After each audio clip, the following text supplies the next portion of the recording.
పఠాన్కోట్ వైమానిక స్థావరంపై దాడికి పాల్పడ్డ ఉగ్రవాదుల కోసం ఇంకా వేట కొనసాగుతోంది. దాడి ప్రారంభమైన శనివారం 4 ముష్కరుల్ని హతమార్చిన భద్రతా సిబ్బంది ఇవాళ మరో 2 మట్టుబెట్టినట్లు కేంద్రం ప్రకటించింది. ఇంకా ఎవరైనా ఉండొచ్చన్న అనుమానంతో జవాన్లు వైమానిక స్థావరాన్ని అణువణువునా జల్లెడపడుతున్నారు. తీవ్రవాదుల చొరబాటుపై వర్గాలు మరింత సమాచారం సేకరించగా ఉగ్రదాడిపై ఎన్ఐఏ కేసు నమోదు చేసింది. పఠాన్కోట్ వైమానిక స్థావరంలోకి చొరబడ్డ ముష్కర్లపై శనివారం ప్రారంభమైన సైనిక చర్య ఇంకా కొలిక్కి రాలేదు. సిబ్బంది నివసించే 2 అంతస్తుల భవనంలో తీవ్రవాదులు నక్కి ఉన్నారని గుర్తించిన జవాన్లు ఆ ప్రాంతాన్ని చుట్టుముట్టారు. భద్రతా సిబ్బంది ముష్కరుల మధ్య హోరాహోరీ పోరు కొనసాగగా జవాన్ల కాల్పుల్లో 2 తీవ్రవాదులు మరణించారు. ఇంకెవరైనా ఉండవచ్చన్న అనుమానంతో అధికారులు విస్తృత గాలింపు చేపడుతున్నారు.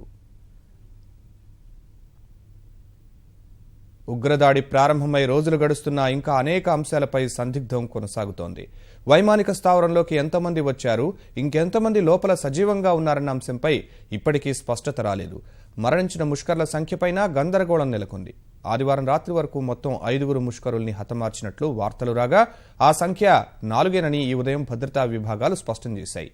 5వ ఉగ్రవాదిని మధ్యాహ్నమే మట్టుబెట్టినట్లు అధికారులు తెలిపారు. ఉగ్రదాడి కారణంగా వైమానిక స్థావరంలోని ఆస్తులకు ఎలాంటి నష్టం జరగలేదని, అక్కడి సిబ్బంది కుటుంబ సభ్యులు సురక్షితంగా ఉన్నారని చెప్పారు.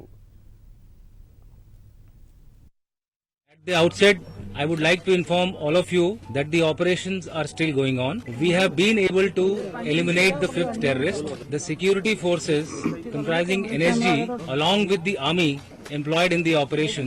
Similarly, the Air Force has deployed all its assets in this particular operation. Police and the intelligence agencies are also working in sync to make this operations successful.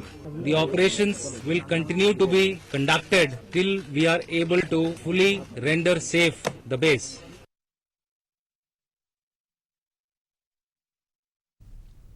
Pathankot సహా ఆఫ్ఘనిస్తాన్లోని భారత దౌత్య కార్యాలయంపై ఉగ్రదాడుల నేపథ్యంలో జాతీయ భద్రతా మండలి ఢిల్లీలో సమావేశమైంది. ఉన్నతాధికారులతో సమావేశమైన ప్రధాని మోదీ 2 ఉగ్రదాడులు, భూకంపంపై చర్చించారు. పఠాన్కోట్లోని ప్రస్తుత పరిస్థితి, భారత్-పాక్ సంబంధాలపై ఆ దాడి చూపే ప్రభావంపై ఆరా తీశారు. దాదాపు 2000 ఎకరాల్లోని అటవీ ప్రాంతంలో ముష్కరులు దాడికి పాల్పడుతున్నందున కొంచెం ఇబ్బందికరంగా ఉన్నప్పటికీ భారీ విధ్వంసం, కుట్రను భద్రతా దళాలు అడ్డుకున్నాయని సమావేశం తర్వాత ఆర్థిక మంత్రి జైట్లీ చెప్పారు. ये वेल ट्रेन्ड टेररिस्ट थे, फिदाइन थे, सुसाइड स्क्वाड था, और जब इस प्रकार का फिदाइन हमला होता है तो काफी नुकसान पहुंचाने की उनकी क्षमता होती है. और ये जो कॉम्प्लेक्स है बहुत बड़ा है. इसकी जो सर्कमफ्रेंस है एयरबेस की, ये अपने आप में 24 किलोमीटर लंबी है, और इसीलिए उसके क्लीनिंग ऑफ ऑपरेशंस में भी, कोमिंग ऑपरेशंस में भी बहुत समय लगता है. सिक्योरिटी फोर्सेस का जो मूल उद्देश्य था कि किसी प्रकार का भी नुकसान हमारे एसेट्स को, जो एयरफोर्स के स्ट्रेटेजिक एसेट्स वहां पर हैं, उनको न हो पाए, और इसमें हमारी सिक्योरिटी फोर्सेस पूर्ण रूप से सफल रही. मैं उनका हार्दिक अभिनंदन करता हूं. పఠాన్కోట్ ఉగ్రదాడిపై కేసు నమోదు చేసిన జాతీయ దర్యాప్తు సంస్థ విచారణను ముమ్మరం చేసింది. దాడికి పాల్పడ్డ ముష్కరులు పాకిస్తాన్ నుంచి ఎలా వచ్చారు, తర్వాత ఏం చేశారన్న అంశంపై నిఘా వర్గాలు మరింత సమాచారం సేకరించాయి. మొత్తం 6 ఉగ్రవాదులు వచ్చి ఉండవచ్చని, వారిలో 2 డిసెంబర్ 31 కన్నా ముందే వైమానిక స్థావరంలోకి ప్రవేశించారని తెలుస్తోంది. ముష్కరులు ఎత్తుకెళ్లిన ఎస్పీ సల్వీందర్ సింగ్ కారులో ప్రయాణిస్తున్న వారిని విచారించగా ఈ మేరకు వెల్లడైనట్లు సమాచారం. సల్వీందర్ సింగ్ సహా ఆయన మిత్రుడి ఫోన్లు లాక్కున్న 4 ఉగ్రవాదులు వాటి ద్వారా పాకిస్తాన్లోని తమ నేతల్ని సంప్రదించారు.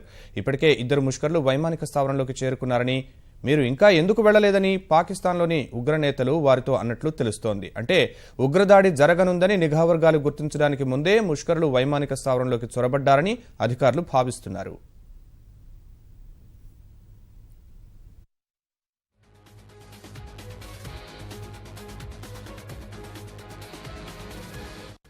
పఠాన్కోట్లో దాడికి పాల్పడ్డ ఉగ్రవాదులు 2008 ముంబై దాడులకు పాల్పడ్డ వారి కన్నా సుశిక్షితులని రక్షణ శాఖ వర్గాలు తెలిపాయి. ప్రాణ నష్టం సాధ్యమైనంత తక్కువగా ఉండేలా చూసేందుకు అత్యంత జాగ్రత్తగా వ్యవహరించాలన్న ప్రధాని మోదీ, రక్షణ మంత్రి మనోహర్ పారికర్ సూచనల మేరకు ఆపరేషన్ నిర్వహిస్తున్నందునే సైనిక చర్య 3 రోజులైనా ముగియలేదని ఆయా వర్గాలు చెప్పాయి. కనీసం ఒక్క ఉగ్రవాదినైనా సజీవంగా పట్టుకోవాలన్న లక్ష్యమూ ఆపరేషన్ ఇంకా పూర్తి కాకపోవడానికి కారణమని రక్షణ శాఖ వర్గాలు వివరించాయి.